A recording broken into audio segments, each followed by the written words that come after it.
Réalisé par Yorgos Lanthimos, Poor Things est un film extraordinaire, visuellement éblouissant et profondément dérangeant.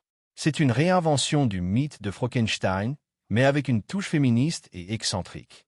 Le film nous plonge dans l'histoire de la jeune Bella Baxter, une créature ressuscitée qui entame un voyage d'autodécouverte et d'émancipation à travers un monde victorien distordu et fascinant. L'histoire débute dans un Londres victorien fantaisiste. On fait la connaissance du docteur Godwin Baxter, un chirurgien brillant mais excentrique, dont le visage est marqué par d'horribles cicatrices suite à des expériences de son propre père. Surnommé God par ses protégés, il est un créateur de vie unique en son genre. Son chef-d'œuvre est Bella Baxter, une jeune femme qu'il a littéralement ramenée à la vie. Il a découvert le corps d'une femme enceinte qui s'est suicidée en se jetant d'un pont. Au lieu de la laisser mourir, il a transplanté le cerveau de son fœtus dans le crâne de la mère. Résultat, Bella a le corps d'une adulte mais l'esprit et la compréhension d'un bébé.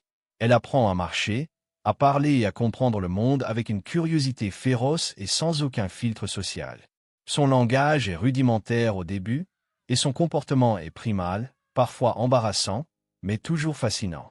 Le docteur Baxter engage un étudiant en médecine, Max McCandle, pour documenter les progrès de Bella. Max est immédiatement captivé par sa singularité. Tandis que Bella évolue à une vitesse fulgurante, ses capacités cognitives se développent chaque jour. Max tombe éperdument amoureux d'elle. Le docteur Baxter, soucieux de protéger sa création et de ne pas la laisser partir, arrange un mariage entre Bella et Max. Il veut la garder dans son monde contrôlé, à l'abri des dangers de l'extérieur. C'est là qu'intervient Duncan Wedderburn, un avocat libertin et séducteur, qui met le chaos dans ce petit monde clos. Duncan est engagé pour officialiser le mariage de Bella et Max, mais il est irrésistiblement attiré par la naïveté et la curiosité sexuelle non réprimée de Bella. Il la séduit et la persuade de s'enfuir avec lui pour une grande aventure à travers l'Europe. Ce voyage marque le début de la véritable émancipation de Bella.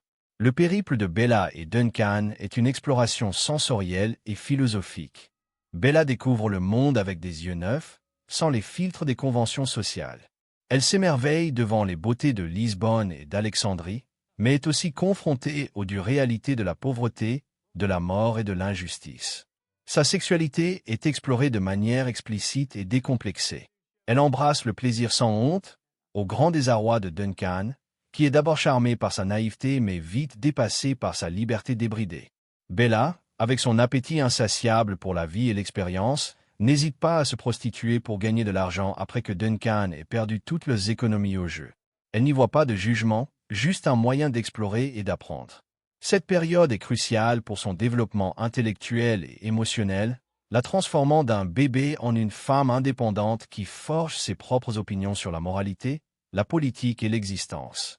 Leur relation avec Duncan se dégrade rapidement. Il est incapable de la contrôler et de comprendre sa soif de connaissance et d'expérience. Bella, désormais plus sophistiquée et éduquée grâce à ses lectures et ses rencontres, notamment avec une femme philosophe qui l'aide à développer sa pensée, le quitte. Elle continue son voyage seule, cherchant à comprendre le monde par elle-même. Finalement, Bella est ramenée à Londres par le docteur Baxter, qui est mourant. Elle se réconcilie avec son créateur, acceptant la vérité sur ses origines et le lien spécial qui les unit. C'est un moment de tendresse et de rédemption, où Bella reconnaît l'amour et la protection que God lui a offert. Mais le passé n'est jamais loin. Juste avant son mariage avec Max, Bella est retrouvée par le mari de son ancienne vie avant sa mort, le général Alfie Blessington. C'est un homme violent et abusif qui l'avait initialement poussé au suicide. Bella est forcée de le suivre, mais elle refuse de se soumettre. Dans une confrontation finale, elle utilise sa nouvelle force et sa compréhension du monde pour se défendre et se libérer de son bourreau d'une manière assez radicale et choquante. Ce moment symbolise sa victoire complète sur son passé et son affirmation en tant qu'être autonome. Le film se termine avec Bella qui a trouvé la paix et le bonheur. Elle épouse Max McCandle, non pas par obligation, mais par choix et amour véritable.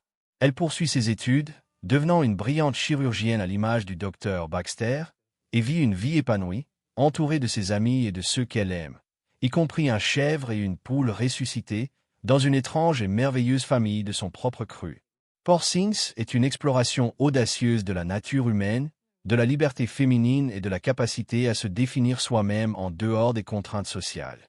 Avec ses visuels surréalistes, son humour noir et la performance absolument phénoménale d'Emma Stone en Bella Baxter, le film est une œuvre d'art subversive, provocante et inoubliable qui nous invite à questionner toutes nos conventions.